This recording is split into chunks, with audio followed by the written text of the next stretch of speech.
This may shock some of you, but the Ardas we stand for today was not written all at once. What I mean is that the Ardas has not always been a complete composition from day one. It has been developed over time. And that development was from a collaboration between two institutions. You see, the Ardas begins with the voice of the Guru as a composition tied to Guru Gobind Singh Ji, where the Guru places his focus and remembrance on the lineage of the 9 Gurus that came before him.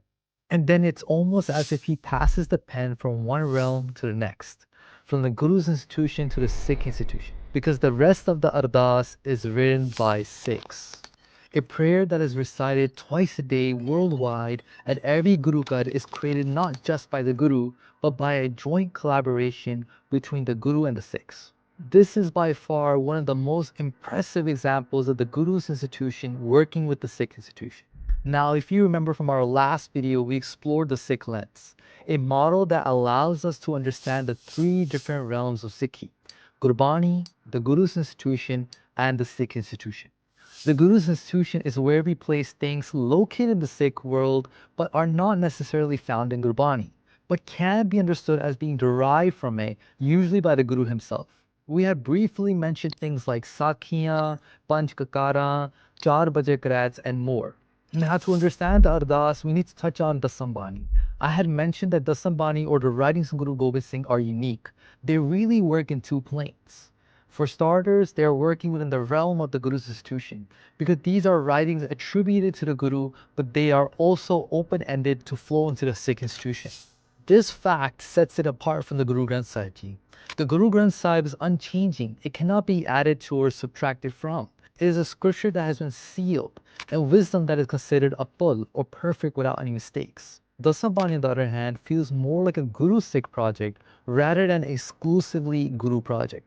For the sake of staying on topic, we will not venture too far and focus just on Chandi Divar. Chandi Divar is a composition where the Guru retells the story of the Indic goddess Chandi in a ballet fashion. The composition as a whole spans just over 55 podiya or stanzas. And for our purpose here, I want to focus on the very opening section, as this becomes the very base of the Sikh Ardaas. Here the Guru shines reverence for 9 Gurus before him.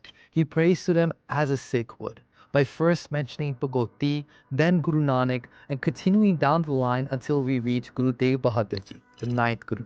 Here we can see this structure is almost a blueprint for the future Panth to come in and keep building upon.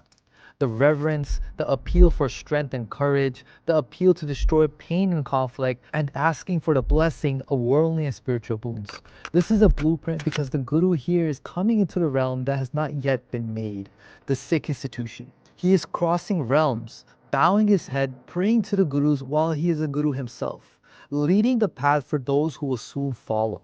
And this is fascinating because he didn't just disappear his worries and problems. The Guru fought 14 battles and saw his own father's beheaded head at the age of 9.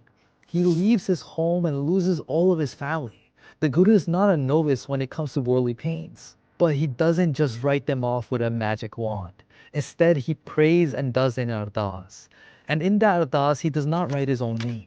We can see that he's written the former names of the Gurus all the way to Guru Tegh Bahadur Ji, and that's it. We don't see the name Guru Gobind Singh Ji. Instead, from the 9th Guru's name, the stanza ends with Sab Thai Hoye Sahai, which means, may all the Gurus help me everywhere. From this point, the Guru transitions into the composition and the retelling itself. Now, this is very important. The rest of the Ardas that you hear till the very end is not written by Guru Gobind Singh Ji. Instead, this is written within the Sikh institution. And this is the beautiful part. The pen held by the Guru was passed on to the Sikhs. And the very first thing that Sikhs wrote, reverence to the 10th and 11th Guru. The Sikhs write, Daswe Padshah Shri Guru Gobind Singh Ji Maharaj, Sab Thai Hoye Sahai. O 10th Guru, Guru Gobind Singh Ji, may you help us everywhere. ਦਸਾਂ ਪਾਤਸ਼ਾਹਾਂ ਦੀ ਜੋਤ ਸ੍ਰੀ ਗੁਰੂ ਗ੍ਰੰਥ ਸਾਹਿਬ ਜੀ ਦੇ ਪਾਠ ਦੀਦਾਰ ਦਾ ਧਿਆਨ ਕਰਕੇ ਬੋਲੋ ਜੀ Waheguru. Then the Sikhs wrote, focusing on the light of the 10 Gurus present within Guru Granth Sahib Ji, let us all say Vaheguru. Here we can see the blueprint in action. Because Sikhs are not building something from scratch. Instead, they are building upon a foundation.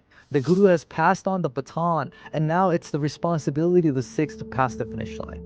Now, an important thing to understand here is that the Sikh institution itself is very layered. The continuity that we see in the Ardas is not from just one generation of Sikhs. The baton is passed from the Guru to one generation of Sikhs and then is passed to the next and to the next.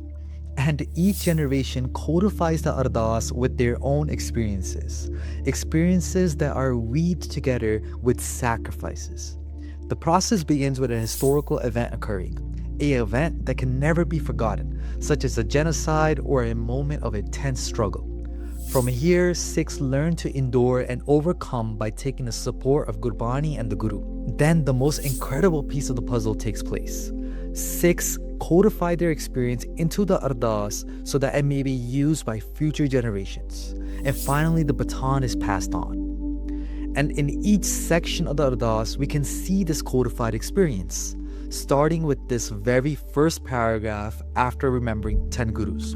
Here we are remembering the Char Sahibzade, or the Guru's 4 sons, the Panj Pyare, or the very first 5 Sikhs who were initiated with Amrit, and the Chali Mukte, or the 40 liberated ones. These were 40 Sikhs who had fought at the Battle of Muksar following the siege of Anandpur Sahib in 1704. We can see here that these are all Guru period events, particularly related to Guru Gobind Singh Ji, the 10th Guru. This section is credited to be written by the very first generation of Sikhs after Guru Gobind Singh Ji, who were remembering the contributions of their elders of their time period. It is very plausible this would have been in the early 1700s by the likes of leaders and visionaries of that era, such as Bani Singh Ji. Now in the next section of the Ardas, we travel to the contribution of those same Sikhs who were once writing about their elders. And now we see the next generation write about them. For instance, here we are looking at the contributions, such as Bhai Taru Singh Ji, who was scalped alive, or Bhai Mani Singh Ji, who was cut limb by limb, and even the mention of doing seva of Gurdwara, which in the 1700s, Sikhs would have done by giving up their own lives. Here we can surmise that it must have been the next generation of Sikhs after the time of Bhai Mani Singh who have now received the pen from the previous generation and are continuing to write the contributions of now their elders. This theme of writing the contributions of elders and not of your own self is exactly the blueprint in action. Remember, I had mentioned within the Sikh lens that it is from the Guru's institution that we learn how to build forward. The Sikh lens shows us that the Sikh institution is a process of learning, and in particular, learning from the Guru's institution. And it's about a journey of building forward to a world of Chardi Kala and the Guru's wisdom. Essentially, the model shows us that if we build outward correctly, we will eventually land back at the center to Gurbani, and that has always been our goal. And here from the Ardas, we learn the most Sikh principle, which is humility. That it's a job of one to work on their ego and embrace gratitude and respect for other Sikhs, and this continuation of the Ardas really embraces that value.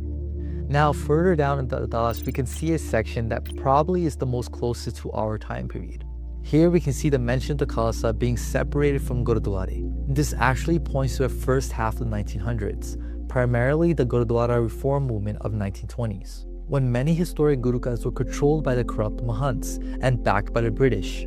At this time, Sikhs were often denied proper access and control. This is the same time period of Saka Nankana Sahib, where Sikhs were killed while trying to reclaim the birthplace of Guru Nanak in 1921. What's important about this time period of the early to mid-1900s is that it marked a turning point, bringing about influential and lasting transformations within the community, many of which remain visible today. In fact, the present-day Ardas might have not existed in the very way it does if it had not been for the leaders and visionaries of this era. You see, this time period can be best described as the Sikh reform era, and here major contributions were being made.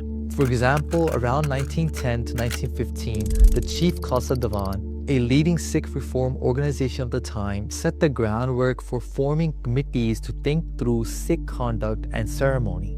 This led to the publication of the text Gurmat Prakash Pag Sanskar in 1915. Gurmat Prakash was a manual which provided a baseline structure for ceremonies and prayers, including the Ardas, which the later SGPC committee would refine and publish as the infamous Sikh Maryada in 1945. The Gurmat Prakash also did something else important. It formally connected the Ardas to the daily rhythm of Sikh life by formalizing the structure of Nitni, and placing the Ardas as a natural conclusion to this daily engagement with Gurbani. It also treated the Ardas not as an isolated prayer, but as part of a broader system of Sikh living, embedded within ceremonies and collective practice. That's why we see the Ardas being read at nun cottages or the wedding ceremony, and at the birth and death of individuals, or at any other significant life event. Something important to know here is that this manual wasn't imposed on the Panth. Instead, it was drafted, shared, and refined through consultation with the wider Sikh community and became the baseline for all further adaptations and additions.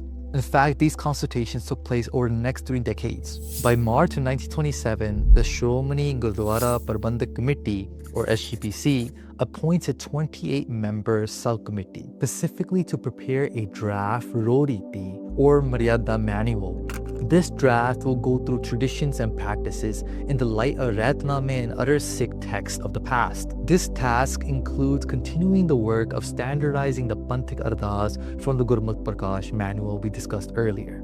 Then in April of 1931, the first draft of this text is prepared by Professor Tejas Singh. It's published and then spread out to elicit public opinion for the Sikh community. From October 1931 to January 1932, the Rorit subcommittee held intensive meetings at Akal Takht to consider public feedback and refine the draft.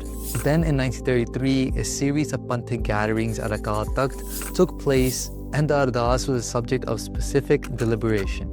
By 1936, the SGPC published the first public edition of the Sikh Maryada manual, which included the standardized version of the Ardas as it stood at that time. And then finally, in 1945, the SGPC officially gives final approval to the manual titled Sikh Maryada, formalizing the Ardas in its modern standardized form. While the 1945 version is the standard, later updates were made to Ardas to reflect Panthic decisions, most notably moving from the recognition of the 4 Takhts to 5 Takhts with the addition of Takht Sri Damdama Sahib. This process of including a new Takht started in 1960. A subcommittee was established during a General Assembly at the SGPC to consider this matter. The subcommittee recommended in its report that Takht Sri Damdama Sahib, which is located at Talwandi Sabo, be accepted as the 5th Takht of the Khalsa Panth. The formal approval occurred 6 years later on 1966. And today, in the 21st century, the Ardas continues to live and grow. The efforts of the early 1900s didn't freeze it in time. They gave it a foundation, a base strong enough that different Jathebandis even today can build upon it in their own ways. Yes, in some spaces the wording may shift slightly, reflecting different theological emphasis, but the spirit, the spine of the Ardas, and the spirit of the Sikh institution remains the same, which is that we all remember the Gurus and the Gur Sikhs that came before. And that's the beauty of the Ardas, a meeting point of the Guru's institution and the Sikh institution. The Guru picks up the pen and shows us not just what to write, but how to write. And from there, the Sikh institution carries that forward, giving it form, reshaping it, continuing that expression through time. And this naturally connects to a much bigger conversation, the Sikh Maryada, which I'd love to explore more deeply in a future video. If you would like to stay part of these conversations and speak to like-minded individuals, join our WhatsApp community. I placed the link in the description. And if you haven't already, make sure to watch the Sikh Lens video so you can fully engage with this framework as we keep building upon it. Until next time.